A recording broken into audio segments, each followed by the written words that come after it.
ইমন, তোর সামনে তোর শালা আম করে অপমান করতেছে, তুই কিছুই করলি না। এখানে আমি কি কমু কও? একটা জিনিস হারাইয়া গেছে তো ওইটা তো খুঁজা বাইর করতে হইব, জিনিসটা কই আছে। আর তোমরা যদি চুরি করে নাই থাকো তো তুমি করে চেক করতেছে, এটাতে তো তোমাকে কোনো সমস্যা থাকানোর কারণ আমি দেখতাছি না।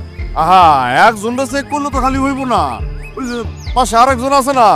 না মানে বলছিলাম যে একে একে সবাইরে চেক করা দরকার, তাইলে আর ওই একজন আর একজনরে সন্দেহটা করতে পারবে না। বোঝো নাই জামাই বাবাজি? হ্যাঁ, আমি এই কথাটাই বলতে চাইতেছি। ওই টিফিন বাড়ি বুড়ি একটু ভালো করে খুঁজে দেখ না। ঠিক আছে, আমি বাড়ি চেক করি। না না মুন্না, আমার চেক করানোর দরকার নাই। আমি বুঝা গেছি জিনিসটা কে চুরি করছে আর কি হয়েছে, আমি বুঝা গেছি। তোমার চিন্তা করা লাগবো না। তোমার যে স্বর্ণের চেন হারাইছে এর থেকে দামি মোটা একটা চেন আমি তোমার কিনা দিমু। আর আব্বা আম্মা, তোমরা এই কাজটা না করলেও পারতো। এটা আমার শ্বশুর বাড়ি, আমার শ্বশুর বাড়িতে সামান্য একটা চেনের লোভ সামলাইতে পারলা না। আরে তুমি যদি টাকা পয়সা চেন দরকার হইতো আমারে কইতা, আমি তুমি করে কিনা দিতাম। আমার তো আজকে তোমার ঘরে মা বাপ কইতে লজ্জা লাগতাছে। কি কইতাছস তুই? বুঝা কইতাছস? নিজের বাপ মারে চোর কইতাছস? যেই বাপে তোরে সুশিক্ষা দিয়ে বড় করছে আর তুই তার এই চোর কইতাছস? মুখ থেকে আর একবার ওই কথা বাইর করিস না। মা, এসব জ্ঞানের কথা না তোমার মুখে একদমই মানাইতেছে না। তোমরা সামান্য একটা চেইনের লোভ সামলাইতে পারো নাই। আর এই বাড়িতে তো বাইরের মানুষ বলতে খালি তোমরা দুইজনই। আমরা বাইরের মানুষ? আম করে কইতাছস? ওরে বুইলা কেমনে গেছস যে আমরাই তোর জন্ম দিছি? আমরা বাইরের মানুষ, আমরা চোর? বাইরের মানুষ কমু না তো কি কমু? যারা কিনা পোলার শ্বশুর বাড়িতে এসে সামান্য একটা চেইন চুরি করে লইয়া যায়, তারা কোনোভাবে আমার মা বাপ হইতে পারে না। আজকে আমি লজ্জা বোধ করতে আছি তুমি করে মা বাপ কইতে। তোমরা এখানে এখনো দাঁড়ায় রইছো কেন? তোমরা এখান থেকে যাও গা। আর একটা কথা আব্বা, কান খুলে শুনে রাখো, আমি কিন্তু কোনোদিন তোমার ওই বাড়িতে ফেরত যাবো না। তোমরাও কোনোদিন এই বাড়িতে আইবা না। আর আজকের পর থেকে তোমরা মনে করবা তোমার পোলা ইমন মইরা গেছে। দাঁড়ায় রইছো কেন? যাও, তোমরা এখন এই বাড়ি থেকে বাইরে যাও। ইমনের মা এত বড় অপবাদ পাওয়ার পরও আর কিছু কি শোনার বাকি আছে গো? সুরের মার আবার বড় গলা। সেনটা চুরি করানোর সময় মনে আসছিল না? জামাই বাবাজি থাক, তুমি মনে কষ্ট নিও না, আমরা তো আছি। তুমি আমগো বাড়িতেই থাকবা, কোনো সমস্যা নাই। কি ব্যাপার, তোমরা এখনো এখানে দাঁড়ায় রইছো কেন? তোমাকে কি লাজ লজ্জা বলতে কোনো কিছু নাই? যাও, এবার থেকে বাইরে হয়ে যাও।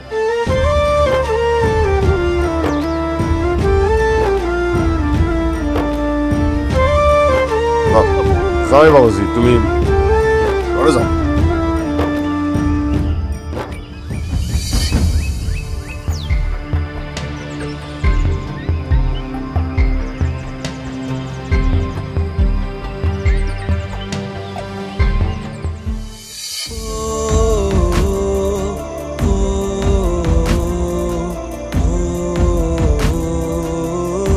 কি এখন ওই বিষয় নিয়ে তুমি মন খারাপ করে বসে আছো?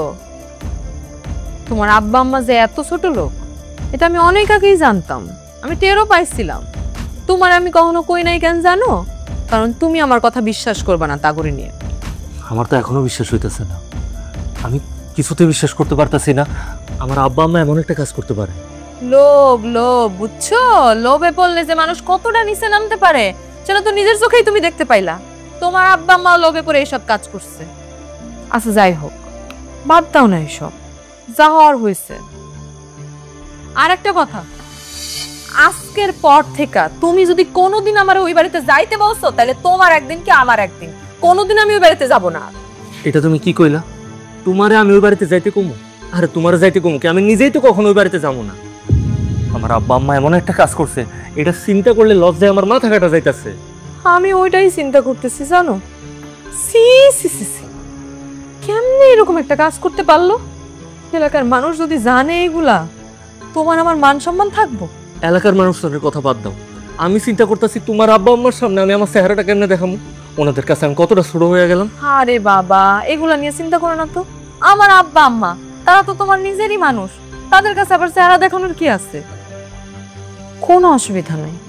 আচ্ছা বলে যাও না, যা হওয়ার হয়েছে, যেটা আমাকে কপালে ছিল তাই হয়েছে, যা হয় ভালোর জন্য। হ্যাঁ, এই কথাটা তুমি ঠিকই কইছো। আল্লাহ যা করে ভালোর জন্যই করে। আমি তো এখন বুঝতে পারলাম আসলে আমার মা বাপ কেমন। যাও গা, এগুলো নিয়ে কথা বলতে আর ভালো লাগতেছে না। আমি একটু বাইরের থেকে ঘুরে আসি।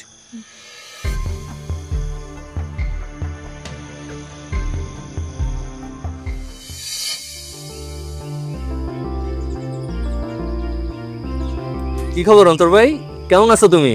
ভালোই আছে। তা বিদেশটা কবে আইলা? এই তো ভাই আজ 3-4 দিন হইলো। আচ্ছা অন্তর ভাই, বাজারের ব্যাগটা রাখো, আর এই যে লিস্টের মধ্যে যে সদাই পাতিগুলো আছে সব সুন্দর করে মাইপা ব্যাগে বইরা দাও। এত বড় লিস্ট, মেলা বাজার বুঝি। হ ভাই, বিদেশ থেকে আইছি তো 3-4 দিন হইলো, শ্বশুর বাড়িতেই আসিলাম। এই 3-4 দিনে কোনো বাজার সদাই করি নাই, তাই ভাবলাম আজকে একটু ভালো মন্দ বাজার সদাই কইরা শ্বশুর বাড়িতে নিয়ে যাবো। আমি ভাবলাম নিজের বাড়ির জন্য বাজার করতে আসছো। চাচা তো অনেক টাকা সদাই নিছে, তোমার কথা কইবা।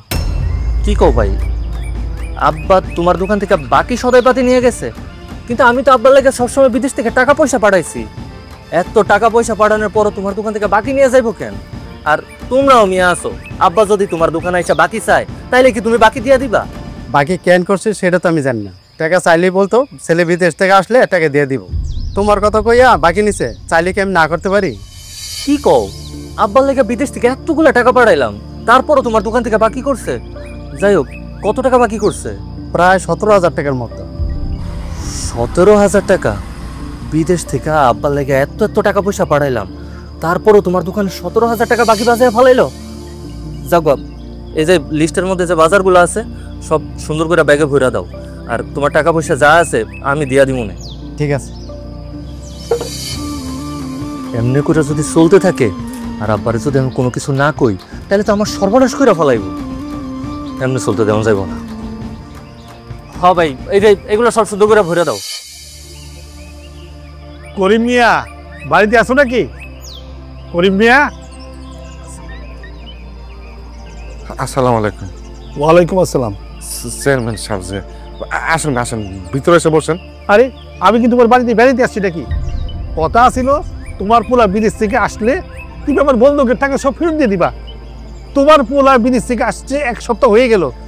এখন দাও, আমার টাকা দাও, দিয়ে চলে যাই। চেয়ারম্যান সাহেব, বিষয়টা হলো কি আমার পোলা আইছে 1 সপ্তাহ আগে আইছে, কিন্তু আমার বাড়িতে আসে নাই। ও আইছে শ্বশুর বাড়িতে। আমার বাড়িতে যেদিন আইব আমি আপনার টাকা পয়সা নিয়ে আপনার বাড়িতে যা দিয়ে আসুন। বাড়িতে যেদিন আইবো সেদিন সব টাকা ফেরত দিবা। এই পোলা তো তোমার। এখন এই ছেলে বিদেশ থেকে আইসা তোমার বাড়িতে উঠলো না শ্বশুর বাড়িতে উঠলো সেটা কি আমার দেখার বিষয়? তোমার পোলা বিদেশ থেকে আসছে 1 সপ্তাহ হয়ে গেছে, কই আমি তো টাকা লাগর পাইতেছি না।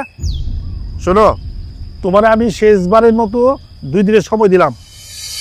এই 2 দিনের মধ্যে তুমি আমার সমস্ত টাকা রেডি করে রাখবা, তা না হলে 5 বছর আগে বাড়ি বন্ধক রাইখা যে টাকাগুলো নিয়েছিলা ওই টাকার জন্য বাড়িটা আমার নামে লিখে দিবা। এটাই আমার শেষ কথা।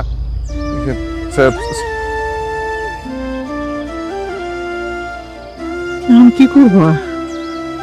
আমার মাথায় কোনো কাম করতেছে না মনে হয় না।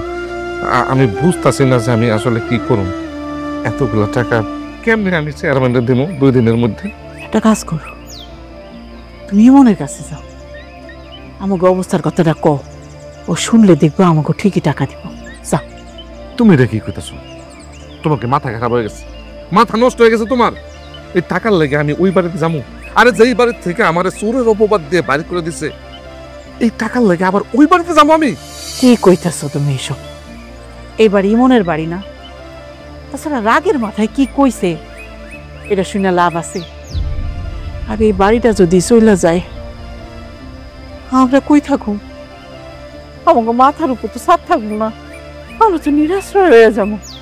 তুমি যাও, দেখবো সব শুই না ঠিকই টাকা দিব। আচ্ছা ঠিক আছে, তুমি যখন কইতাছো আমি যাইতাছি। যাও। তুমি কোনো চিন্তা করো না।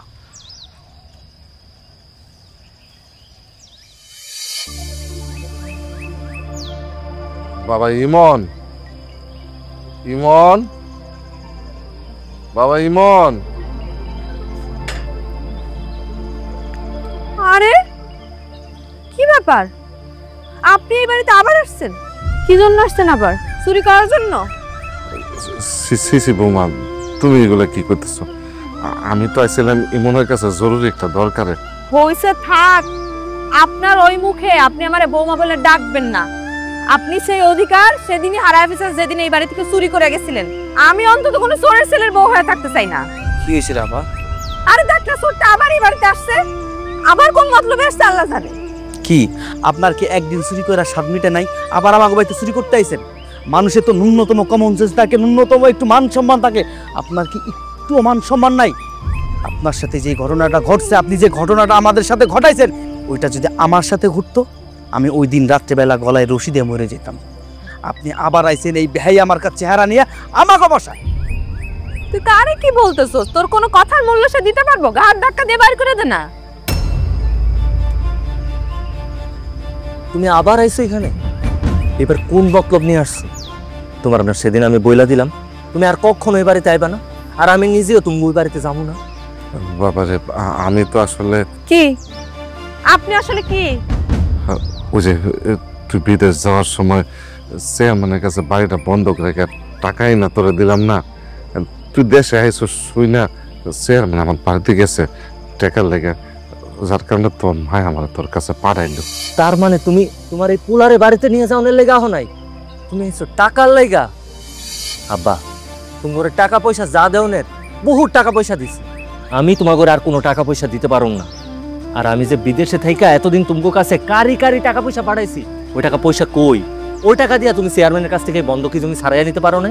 কি করবে তুমি বিদেশে পয়সা মাথার গাম পায়ে ফালায়া কষ্ট করে ইনকাম করে তোমার বাপ মানে পাঠিয়েছে, আর তারা নিজেরা খাইছে আর উড়াইছে, আর কি করবে? তারা তো চিন্তা করছে তুমি আইলে তো টাকা পয়সা নিয়ে আইবা, এখন এই জন্য টাকা নিতে আয় পড়ছে।